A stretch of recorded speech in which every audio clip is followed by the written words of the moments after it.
الحمد لله نحمده ونستعينه ونستغفره ونعوذ بالله من شرور أنفسنا ومن سيئات أعمالنا. من يهد الله فلا مضل له ومن يضلل فلا هادي له. وأشهد أن لا إله إلا الله وحده لا شريك له، وأشهد أن محمدا عبده ورسوله أرسله بالحق بشيرا ونذيرا. أما بعد، فأعوذ بالله من الشيطان الرجيم.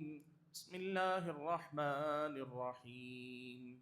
يوم نقول لجهنم هل امتلأت وتقول هل من مزيد وأزلفت الجنة للمتقين غير بعيد. هذا ما توعدون لكل أواب حفيظ من خشي الرحمن بالغيب وجاء بقلب منيب. ادخلوها بسلام ذلك يوم الخلود لهم ما يشاءون فيها ولدينا مزيد. وكم أهلكنا قبلهم من قرن هم أشد منهم بطشا فنقبوا في البلاد هل من محيص. إن في ذلك لذكرى لمن كان له قلب أو ألقى السمع وهو شهيد. ولقد خلقنا السماوات والأرض وما بينهما في 6 أيام وما مسنا من لغوب. فاصبر على ما يقولون وسبح بحمد ربك قبل طلوع الشمس وقبل الغروب ومن الليل فسبحه وأدبار السجود. واستمع يوم ينادي المناد من مكان قريب يوم يسمعون الصيحة بالحق ذلك يوم الخروج. إنا نحن نحيي ونميت وإلينا المصير. يوم تشقق الأرض عنهم سراعا ذلك حشر علينا يسير.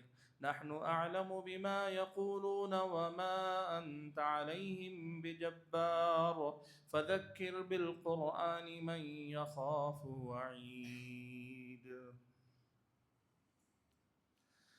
بزرگان محترم، ملت اسلامیہ کے نوجوانوں اور پردہ نشین خواتین اسلام، اللہ رب الجلال ہم سب کا تنہا خالق، تنہا مالک اور ہم سبھی کا معبود حقیقی، ہر قسم کی تعریف و توصیف، ہر طرح کی حمد و ثنا، اور میری اور آپ سبھی حضرات اور خواتین کی ہر ایک عبادت، ہر ایک ریاضت اور بندگی، ہمارے اور آپ کے کیے جانے والے ہر طرح کے نیک اعمال کا اکیلا اور تنہا مستحق رب ہے، معبود برحق ہے، جس کی بندگی میری اور آپ کی زندگی کا مقصد ہے، اور جس کی بندگی میں ہماری زندگی کا گزرنا ہمارا سب سے بڑا کمال ہے، سب سے بڑا کارنامہ ہے، اور دنیا اور آخرت دونوں ہی مقامات پر کامیابی اور کامرانی کی ضمانت ہے۔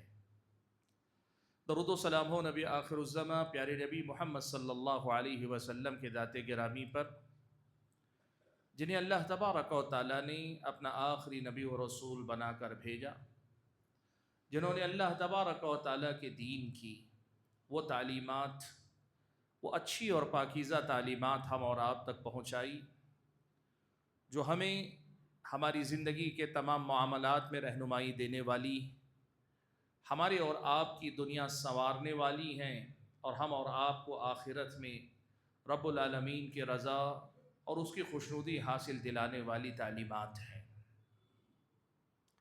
حاضرین جمعہ، رب العالمین کا یہ فضل و کرم ہے کہ اس کی توفیق کے مطابق ابھی کل ہم اور آپ عید الاضحیٰ کی مناسبت سے کئی عظیم عبادتوں کو انجام دے کر ہم اور آپ فارغ ہوئے ہیں۔ آج کے یہ جو ایام، آج اور آج کے بعد کے مزید 2 دن 11، 12 اور 13 ذی الحجہ کی جو تاریخ ہے، یہ ایام تشریق کہلاتے ہیں۔ عربی زبان میں لفظ تشریق کا معنی ہوتا ہے گوشت کاٹنا، یا گوشت کے جو ہے کباب بنانا، جسے ہم عام اصطلاح میں کہتے ہیں۔ اس لفظ کا اصل معنی وہ ہے۔ چونکہ ان ایام میں حجاج کرام خاص طور پر اور مسلمان عمومی طور پر قربانی کرنے والے ان دنوں میں گوشت کو کاٹتے ہیں اور اس کو استعمال کرتے یا سکھانے رکھتے ہیں، اس لیے ان ایام کو تشریق کہا گیا۔ لیکن اسلامی شریعت میں اس نام سے جڑی عبادتوں کا اگر ہم اور آپ تذکرہ کرنا چاہیں تو اللہ تبارک و تعالیٰ نے پیارے نبی صلی اللہ علیہ وسلم کے حوالے سے کئی تعلیمات، کئی ہدایات مجھ کو اور آپ کو اس سلسلے میں دی ہیں۔ میں چاہتا یہ ہوں کہ ابتدا میں مختصراً ان تعلیمات کا تذکرہ آپ کے سامنے کر لوں، پھر آج کے خطبے میں کچھ اور باتیں بھی ہم سنیں انشاءاللہ۔ سب سے پہلی بات تو یہ کہ ان ایام کو پیارے نبی صلی اللہ علیہ وسلم نے فضیلت والے ایام اس معنی میں بتایا کہ آپ نے فرمایا ایام اکل و شرب و ذکر اللہ، یہ ایام کھانے پینے اور اللہ تبارک و تعالیٰ کے ذکر کرنے کے ایام ہیں۔ اور اللہ تبارک و تعالیٰ کے ذکر سے مراد کیا ہے؟ قرآن مجید میں اللہ تعالیٰ نے تذکرہ فرمایا کہ وَاذْكُرُوا اللَّهَ فِي أَيَّامٍ مَّعْدُودَاتٍ فَمَن تَعَجَّلَ فِي يَوْمَيْنِ فَلَا إِثْمَ عَلَيْهِ وَمَن تَأَخَّرَ فَلَا إِثْمَ عَلَيْهِ لِمَنِ اتَّقَىٰ۔ اللہ تبارک و تعالیٰ نے ان ایام میں اللہ تعالیٰ کا کثرت سے ذکر کرنے، کثرت سے اللہ تعالیٰ کے لیے تکبیرات بیان کرنے اور اللہ تبارک و تعالیٰ کے حمد و ثنا بیان کرنے کا اللہ تعالیٰ نے حکم دیا۔ تو ان ایام کو اللہ تبارک و تعالیٰ کے ذکر کے ایام قرار دیا ہے، سابقہ دنوں کے ساتھ، جو کہ ذی الحجہ کے ابتدائی 10 دن تھے، ان کے ساتھ ساتھ یہ مزید 3 دن اللہ تعالیٰ کی طرف سے خصوصی طور پر اللہ تبارک و تعالیٰ کے ذکر کے ایام ہیں۔ ان دنوں میں اسلامی شریعت ہم اور آپ کو یہ سکھاتی ہے کہ ہم اور آپ عام اوقات میں بھی کثرت سے چلتے پھرتے اٹھتے بیٹھتے ذکر کریں، اور خصوصی طور پر جانوروں کی قربانی دیتے ہوئے اللہ تبارک و تعالیٰ کا ذکر کریں۔ یہ خاص اللہ تبارک و تعالیٰ کے ذکر کے ایام ہیں، اور ان کے ساتھ ساتھ نمازوں کے بعد بھی اللہ تبارک و تعالیٰ کا ذکر کریں، اللہ تعالیٰ کے لیے تکبیرات خصوصی طور پہ ادا کریں، جیسا کہ صحابہ میں سے بعض صحابہ کرام رضوان اللہ تعالی مجمعین کا عمل تھا۔ حضرات گرامی قدر، سب سے پہلے یہ بات جان لیں کہ ان ایام کو اللہ کے نبی صلی اللہ علیہ وسلم نے قرآن مجید کی اس آیت کی روشنی میں کہ وَاذْكُرُوا اللَّهَ فِي أَيَّامٍ مَّعْدُودَاتٍ، اللہ تبارک و تعالیٰ کے ذکر کرنے کے ایام قرار دیے۔ اس کے ساتھ ساتھ اللہ کے نبی صلی اللہ علیہ وسلم نے کہا ایام اکل و شرب، یہ کھانے اور پینے کے دن ہیں۔ اس کا مطلب کیا ہے؟ اہل علم نے کہا جس طرح اللہ تبارک و تعالی حلال روزی نہ دے یا اللہ تعالی وقت پر آپ کو نوالا نہ دے تو صبر کرنا یہ اللہ تعالیٰ کی عبادت ہے۔ تو ان ایام میں گوشت کی کثرت کے نتیجے میں اچھا کھانا، اچھا پینا، اچھا کھلانا، یہ بھی کھا کر اللہ تعالیٰ کا شکر ادا کرنے کے خصوصی دن ہیں۔ اسلامی شریعت کی نظر میں فی نفسی کھانا پینا کوئی عبادت نہیں، انسان کی حاجت ہے۔ کھانا پینا انسان کی حاجت ہے، لیکن وہی بندہ جب اللہ تبارک و تعالیٰ کا شکر بجا لائے تو اس کا کھانا اللہ تعالیٰ کی عبادت بن جاتا ہے۔ سبحان اللہ۔ بعض اہل علم نے اس حدیث کے ٹکڑے کو، 2 ٹکڑے کو جوڑ کر ایک بڑا پیارا زمانہ اور بتایا۔ انہوں نے کہا کہ اللہ تبارک و تعالیٰ چاہتا یہ ہے کہ بندے ان دنوں میں کھائیں پیئیں بھی تو اس نیت سے کھائیں پیئیں کہ کھانے پینے کے بعد جو طاقت، جو قوت جسم میں آئے گی، اس کے ذریعے ہم اللہ کا ذکر کریں گے، اللہ تعالیٰ کی عبادت کریں گے۔ یہ کھانے پینے کے ایام اس معنی میں ہیں کہ اللہ تعالیٰ کا حلال پاکیزہ رزق وافر مقدار میں جب میسر آ رہا ہے، اللہ تعالیٰ کی دیے ہوئے رزق کو کھا پی کر بندہ اللہ کا شکر بھی ادا کرے اور اس سے ملنے والی طاقت اور قوت کو اللہ تبارک و تعالیٰ کی بندگی میں کثرت سے استعمال کرے۔ یہ اسلامی شریعت کی تعلیمات، اور اسی کی روشنی میں اسلامی شریعت کا یہ بھی حکم ہے کہ ان دنوں میں کوئی آدمی روزے نہ رکھے، ان دنوں میں کوئی آدمی روزے نہ رکھے۔ نہ روزوں کی قضا آپ کر سکتے ہیں، نہ ہی نفل روزہ آپ ان دنوں کے اندر رکھ سکتے ہیں، چاہے ان دنوں کے اندر ایام 20 میں سے پہلا دن 13 تاریخ کا آپ کے پاس آ جائے، لیکن آپ یہ روزہ نہیں رکھ سکتے، اس لیے کہ یہ ایام اللہ تبارک و تعالیٰ نے ان دنوں کے روزے کو منع قرار دیا، ممنوع قرار دیا۔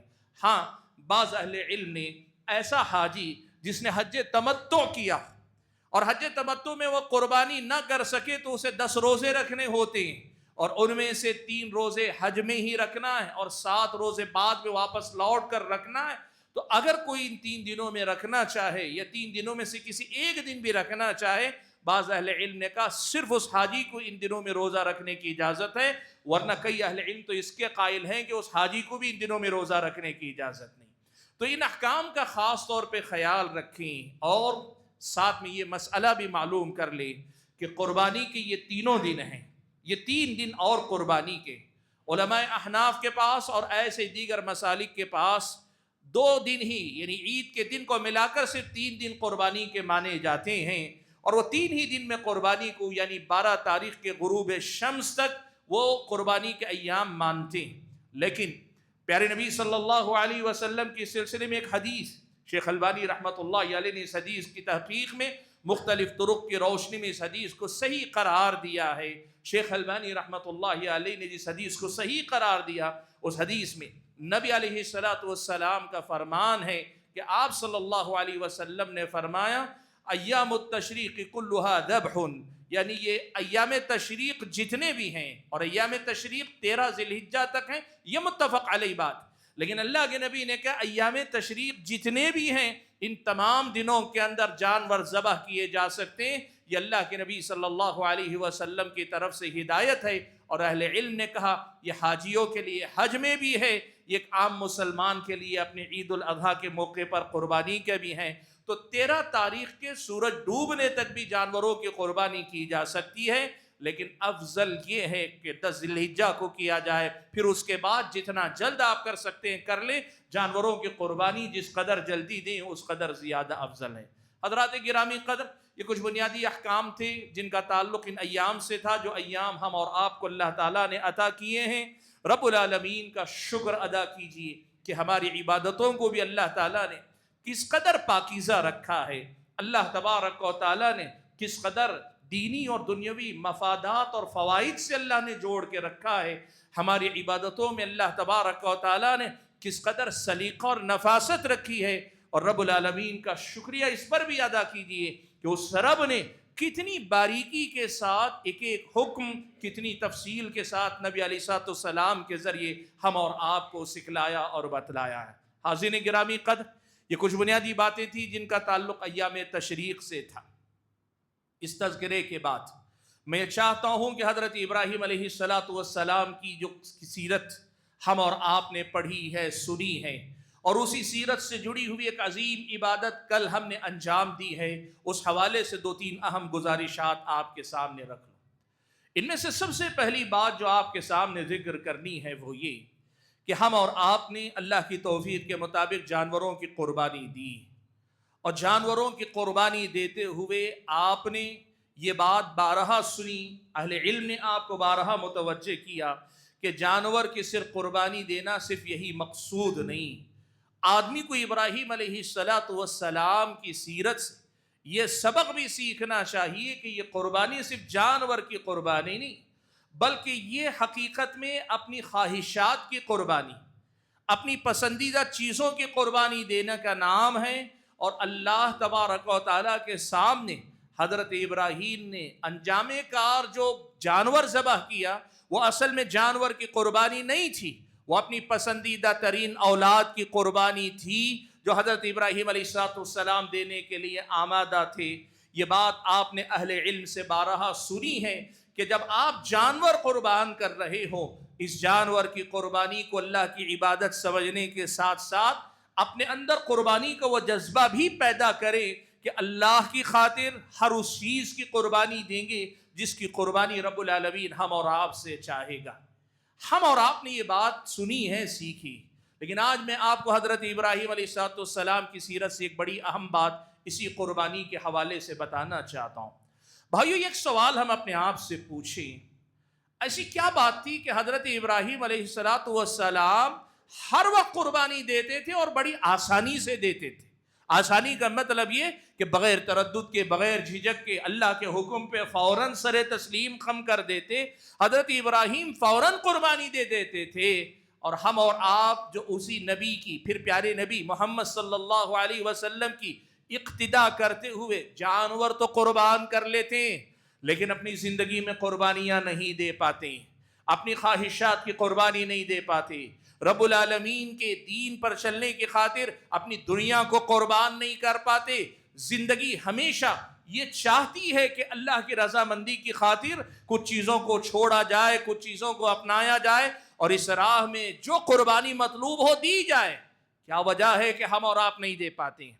کیوں ایسا ہوتا ہے کہ ابراہیم علیہ السلام دے جاتے ہیں، ہم اور آپ ایسی قربانیاں نہیں دے پاتے؟ حالانکہ ہم یہ سبق اچھی طرح جانتے ہیں کہ سیرت ابراہیم کا سب سے عظیم سبق اللہ کی توحید کے بعد یہی ہے کہ انہوں نے سر تاپا رب کی رضامندی پہ اپنی رضا کو قربان کیا، اپنی مرضی کو قربان کیا۔ یہ ہم سے کیوں نہیں ہو پاتا؟ حضرات گرامی قدر، اگر ہم اور آپ اس کا جائزہ لے کر دیکھیں تو ابراہیم علیہ السلام کی سیرت میں ایک بہت بڑی حقیقت اللہ تعالیٰ نے یہ بتائی کہ اصل میں ان کا رشتہ رب العالمین سے اتنا گہرا تھا کہ اس رشتے کی قوت ان کے فیصلوں پر حاوی رہتی تھی۔ اللہ تعالیٰ سے جو ان کا تعلق تھا، ابراہیم علیہ السلام کا جو محبت کا رشتہ تھا، اللہ تعالیٰ سے جس گہرائی تک اتر کر حضرت ابراہیم نے محبت کی تھی، رب العالمین کی محبت کا وہ مقام پایا حضرت ابراہیم نے جسے خلتن کہا جاتا ہے۔ وَاتَّخَذَ اللَّهُ إِبْرَاهِيمَ خَلِيلًا، اللہ تعالیٰ نے ابراہیم علیہ السلام کو خلیل بنایا۔ عربی زبان میں خلیل کہتے ہیں اس درجے کے دوست کو جو درجہ زندگی میں آپ کسی ایک کو دے پاتے ہیں، ایک سے زائد کو آپ نہیں دے پاتے۔ محبت کا وہ سب سے اونچا درجہ جس مقام پہ آپ کسی ایک ہی کو بٹھاتے ہیں، عربی زبان میں ایسے دوست کو خلیل کہتے ہیں۔ اور قرآن و سنت سے یہ بات معلوم ہوتی ہے کہ یہ درجہ اللہ تعالیٰ نے صرف دو شخصیتوں کو عطا فرمایا، ایک اللہ تعالیٰ نے حضرت ابراہیم کو عطا کیا اور دوسرے پیارے نبی محمد صلی اللہ علیہ وسلم کو عطا کیا۔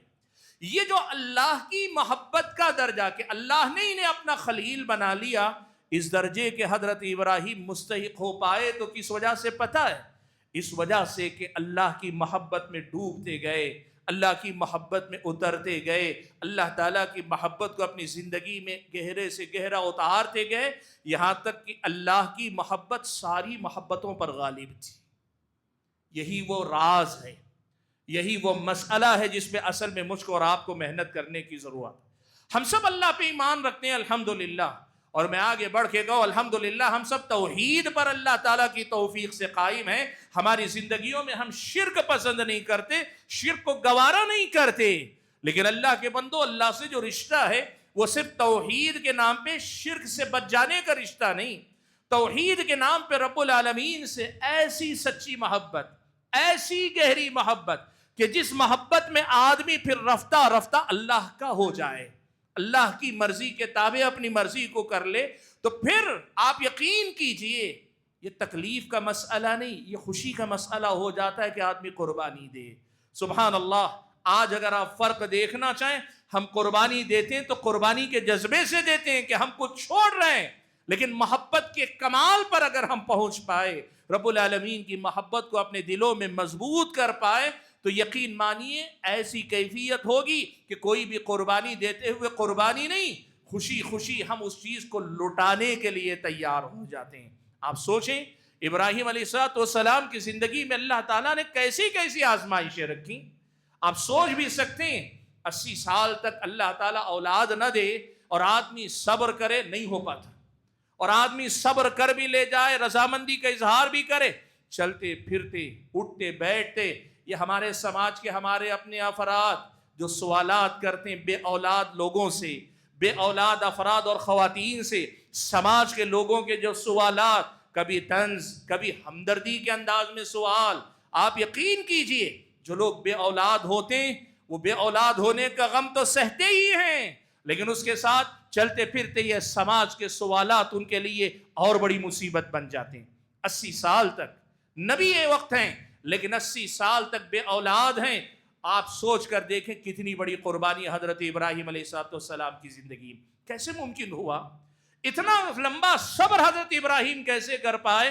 وہ اللہ تعالیٰ کی محبت ہے جس میں آدمی یہ کہتا ہے اے اللہ تعالیٰ مجھے اولاد پسند ہے، لیکن اگر تیری مرضی یہ ہے کہ میں ابھی بے اولاد رہوں تو تیری مرضی پہ میں راضی ہوں۔ یہ جذبہ اصل میں بندے کے اندر آتا ہے۔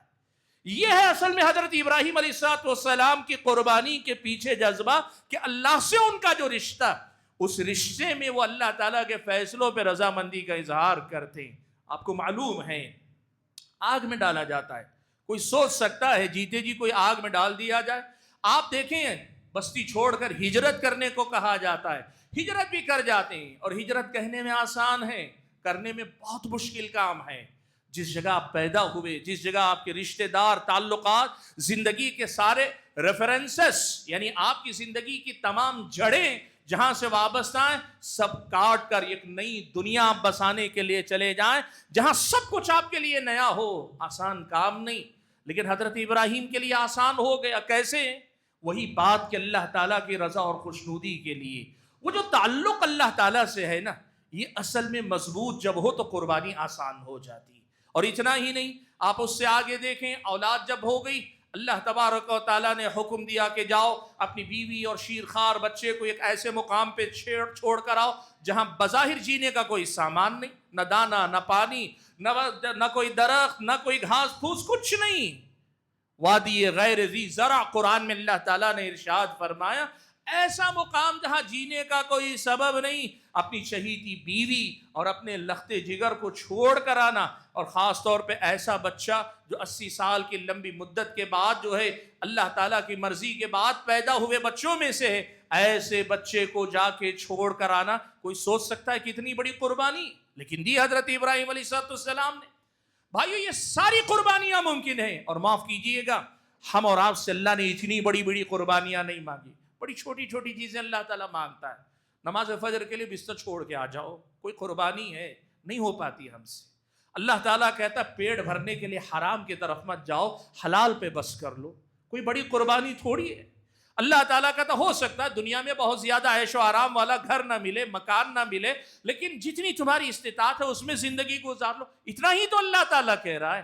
اللہ تعالیٰ یہ کہہ رہا ہے کہ جن چیزوں کو میں نے حرام قرار دیا اس میں تمہارا نقصان ہے، تمہارے نقصان سے بچانے کے لیے چیزوں کو تم پر حرام کیا ہے، بس ان سے بچ جاؤ۔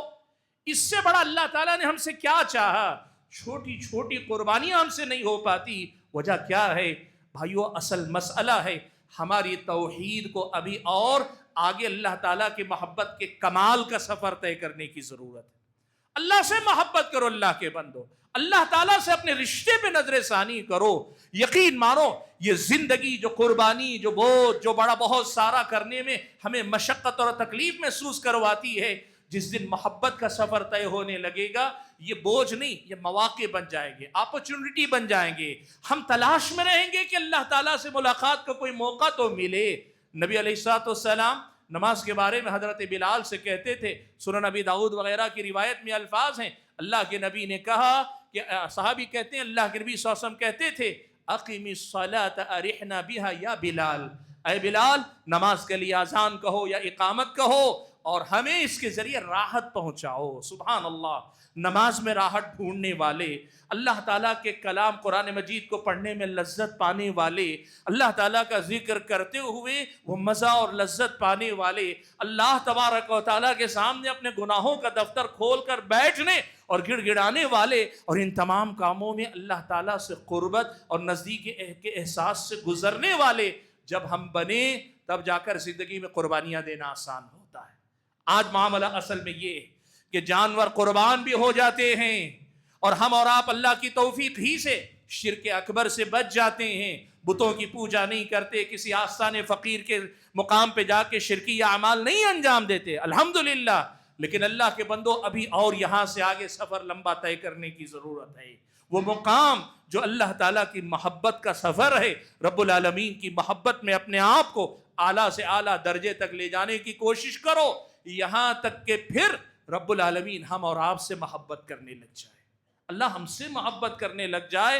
ابراہیم علیہ السلام سے اللہ نے محبت کی، اور محبت بھی کی تو اللہ نے اپنی محبت کا وہ حصہ حضرت ابراہیم کو عطا کیا جو بندوں میں اللہ نے ابراہیم اور اللہ کے نبی کو عطا کیا، کسی کو نہیں کیا۔ یقیناً وہ درجہ بہت اونچا، کون وہاں پہنچ پائے؟ ناممکن ہے، لیکن کم سے کم یہ خوش قسمتی کافی ہے کہ جس بلند درجے پہ اللہ نے حضرت ابراہیم اور اللہ کے نبی کو بٹھایا ہے اسی سلسلے کی فہرست کے آخری کسی درجے میں ہمارا نام آ جائے۔ یہ کم سے کم ہماری زندگی میں ہو جائے، اس پہ اصل میں محنت کرنے کی ضرورت ہے۔ معاف کیجئے گا، یہ ہماری عبادتیں بہت ساری ہوتی ہیں، لیکن زندگیوں پہ ان عبادتوں کا جو اثر نہیں دکھائی دیتا نا، اس کے پیچھے یہی کمزور تعلق ہے۔ توحید ہے لیکن گہرا رشتہ نہیں ہے۔ رب العالمین کے علاوہ دوسروں سے کٹے ضرور ہیں، لیکن رب العالمین سے جڑنے کا جو کمال ہے، وہ کمال شاید ہم اور آپ اپنے اندر پیدا کرنے سے قاصر ہیں۔ سفر بڑا لمبا ہے اور ابھی بڑی محنت مجھ کو اور آپ کو کرنی ہے۔ رب العالمین سے خصوصی طور پر اس کی توفیق طلب کیجئے کہ اللہ ہم اور آپ کو یہ بات عطا فرمائیں۔ حضرات گرامی قدر، خطبہ جمعہ ختم کرنے سے پہلے ایک اور بڑی حقیقت آپ کے سامنے ذکر کر لوں۔ ابراہیم علیہ السلام کی سیرت میں ابھی میں نے قربانی کی بات کی تو میں نے آپ کے سامنے ذکر کیا کہ ہجرت ابراہیم علیہ السلام نے کی۔ اپنے علاقے بابل، عراق کے علاقے سے نکل کر بیت المقدس کی طرف حضرت ابراہیم علیہ السلام کو سفر کرنا پڑا۔ فلسطین کی طرف حضرت ابراہیم نے ہجرت کی تھی۔ ایک ہجرت ہوتی ہے جسے ہم ہجرت حسی کہتے ہیں، یعنی ظاہری ہجرت کہتے ہیں، کہ آدمی اللہ تعالیٰ کی خاطر، اپنے دین کی حفاظت کی خاطر اپنا علاقہ، اپنی بستی، اپنا شہر، اپنے تعلقات، اپنے رشتہ دار، اپنا کاروبار، اپنا دکان، مکان، اپنی جائیداد، جو کچھ ہے سب کچھ چھوڑ کر، بیچ باچ کر آدمی ایک علاقے سے دوسرے علاقے چلا جاتا ہے۔ یقیناً یہ بہت بڑی ہجرت، اور اللہ تعالیٰ اگر کسی کے اوپر ایسے حالات لائے تو پھر ایسی ہجرت کرنا فرض ہو جاتا ہے بندے کے اوپر، یقیناً۔ لیکن ایسا موقع زندگیوں میں کم لوگوں کو آتا ہے جہاں ان پر ہجرت فرض ہو جائے، فرض عین کے درجے میں آ جائے کہ ان کے لیے نکلنا ضروری، دین بچانے کے لیے ہجرت کے علاوہ کوئی آپشن نہ رہے۔ ایسا موقع زندگیوں میں کم آتا ہے۔ لیکن حضرات گرامی قدر، ہجرت یہی نہیں ہے کہ آپ ایک علاقہ چھوڑ کر دوسرے علاقے جائیں۔ ایک ہجرت اور ہوتی ہے جو ہر مسلمان کو کرنی ہے۔ پیارے نبی صلی اللہ علیہ وسلم نے مسند احمد کی روایت میں یہ بات نقل فرمائی۔ اللہ کے نبی صلی اللہ علیہ وسلم نے ارشاد فرمایا، کہا والمہاجر من ہجر ما نہى اللہ عنہ۔ مہاجر حقیقی معنوں میں وہ ہوتا ہے جو ان باتوں کو ترک کر دے، چھوڑ دے جن باتوں سے اللہ تعالیٰ نے منع فرمایا۔ حضرات گرامی قدر، ابراہیم علیہ السلام کی سیرت سے ہجرت کا جو سبق ہم اور آپ پڑھتے ہیں اور سنتے، ان سے یہ جذبہ یقیناً ہونا چاہیے کہ اگر میرے حالات کبھی ایسے ہوئے کہ دین بچانے کے لیے اپنا علاقہ چھوڑ کر جانے کے علاوہ کوئی چارہ نہ رہے، اللہ کی خاطر میں ایسی ہجرت کرنے کے لیے تیار ہوں۔ ایک تو یہ سبق لینا چاہیے، لیکن ساتھ میں یہ بھی کرنا چاہیے وہ ہجرت جب آئے گی تب آئے گی، اگر آئے گی، لیکن میری زندگی میں روزانہ میں ہجرت کروں گا شرک سے نکل کر توحید کی طرف، کفر سے نکل کر اسلام کی طرف، نفاق سے نکل کر حقیقی ایمان کی طرف، گناہوں سے نکل کر اللہ تعالیٰ کی نیکیوں کی طرف، بدعتوں سے نکل کر اللہ کے نبی کی سنت کی طرف، نافرمانیوں سے نکل کر اللہ تعالیٰ کی فرما برداری کی طرف، برائیوں سے نکل کر اچھائیوں کی طرف، اور لوگوں کے حق میں نقصان دہ بننے سے نکل کر اپنے آپ کو لوگوں کے حق میں مفید بنانے کی طرف۔ ہر وہ بات جس سے اللہ تعالیٰ نے منع فرمایا، وہ کفر و شرک کا مسئلہ ہو یا پھر معمولی سی تکلیف کسی انسان کو دینے کا مسئلہ ہو، یہ ہجرت ہم روز کریں گے اپنی زندگی میں، یہ ہم طے کریں، ہر دن ہم یہ ہجرت کریں گے کہ گناہوں سے نکل کر نیکیوں کی طرف آئیں گے، برائیوں سے نکل کر اچھائیوں کی طرف آئیں گے، اور ہر طرح کی اللہ کی منع کردہ باتوں سے نکل کر اللہ تعالیٰ کی پسندیدہ باتوں کی طرف آئیں گے۔ ابراہیم علیہ السلام کی سیرت کا یہ بڑا اہم سبق ہے۔ سبحان اللہ، لوگ ان ہجرتوں کا تذکرہ تو کرتے ہیں جو ایک ملک سے دوسرے ملک، ایک بستی سے دوسری بستی، ایک علاقے سے دوسرے علاقے کی ہوتی ہے، لیکن وہ ہجرت جو ہر مسلمان کو کرنی ہے، اس ہجرت کو اکثر و بیشتر لوگ نظر انداز کر دیتے ہیں۔ حضرات گرامی قدر، بات کو طول نہ دیتے ہوئے جو بنیادی پیغام آپ حضرات و خواتین کے سامنے دینا ہے وہ یہ کہ سیرت ابراہیم علیہ السلام کی روشنی میں آج یہ دو اہم سبق میں نے آپ کے سامنے ذکر کیے۔ پہلا سبق یہ کہ ابراہیم علیہ السلام کی زندگی میں قربانیاں اتنی جو ہوئی وہ اس لیے ممکن ہوئی کہ اللہ تعالیٰ سے محبت کا ایسا رشتہ انہوں نے جوڑا کہ جس محبت میں سب قربان کر کے بھی وہ راضی رہے، ذرا برابر حرج ان کے دل میں نہیں آیا۔ ہم شاید قربانی اسی لیے نہیں دے پاتے کہ ہم نے اپنے دلوں میں رب العالمین کی محبت کا وہ درجہ پیدا نہیں کیا ہے۔ اور دوسری اہم بات جو میں نے ذکر کی وہ یہ کہ لوگوں، ہجرتیں ہماری اور آپ کے مقدر میں کم سے کم یہ تو لکھی ہوئی ہیں کہ روزانہ اللہ تعالیٰ کی منع کردہ باتوں کو چھوڑ کر رب العالمین کی پسند کی طرف ہم اور آپ ہجرت کریں. یہی دو بنیادی پیغام اور ایام تشریق سے متعلق کچھ بنیادی باتوں کی یاد دہانی پر آج کے اس خطبہ جمعہ کو میں ختم کر رہا ہوں. رب العالمین سے میری یہ دعا ہے کہ اللہ تعالیٰ مجھے، آپ سبھی حضرات کو، خواتین کو، جو کچھ ہم نے کہا سنا ہے، کہنے اور سننے سے زیادہ ان باتوں کو یاد رکھنے کی توفیق عطا فرمائے. ہم میں سے جو لوگ اللہ تبارک و تعالیٰ کے دین کو سیکھتے ہیں، اللہ ہم سب کو اس پر عمل کرنے کی توفیق عطا فرمائے. جو بیمار ہیں اللہ ان کو شفا عطا فرمائے. جو لوگ پریشان حال ہیں اللہ ان کی پریشانیوں کو دور فرمائے. جو لوگ انتقال کر گئے اللہ تعالیٰ ان کی مغفرت فرمائے، ان کو جنت نصیب فرمائے. ہم میں سے جو لوگ بے روزگار ہیں اللہ تعالیٰ حلال اور پاکیزہ رزق ان کو عطا فرمائے. اور جو لوگ اس دنیا سے کو چھوڑ کر جا چکے ہیں اللہ تعالیٰ ان کے درجات کی بلندی اللہ تعالیٰ کرتا رہے، ان کو اونچے سے اونچا مقام اللہ تعالیٰ عطا کرتا رہے. اللہ تعالیٰ ہم سب کی قربانیوں کو قبول فرمائے. ہم سب کی یہ جو اعمال پچھلے دنوں ہوئے یا آئندہ ہوں گے اپنے فضل و کرم سے اللہ تعالیٰ ان کو قبول فرما لے. اللہ تعالیٰ جب تک دنیا میں رکھے عزت و آبرو، جان و مال کی حفاظت کے ساتھ زندہ رکھے، اور سب سے بڑھ کر دین و ایمان کی حفاظت فرمائے. ہماری اور ہماری اگلے نسلوں کی دین و ایمان کی اللہ تعالیٰ حفاظت فرمائے. اللہ تبارک و تعالیٰ یہ جو عید کی خوشیاں ہم سب کے گھروں میں باقی رکھے، برقرار رکھے، اور اللہ تبارک و تعالیٰ اس عید سے صحیح سبق لینے کی توفیق عطا فرمائے. اللہ تعالیٰ کہنے اور سننے سے زیادہ عمل کرنے کی توفیق عطا فرمائے. آمین. وآخر دعوانا ان الحمد للہ رب العالمین.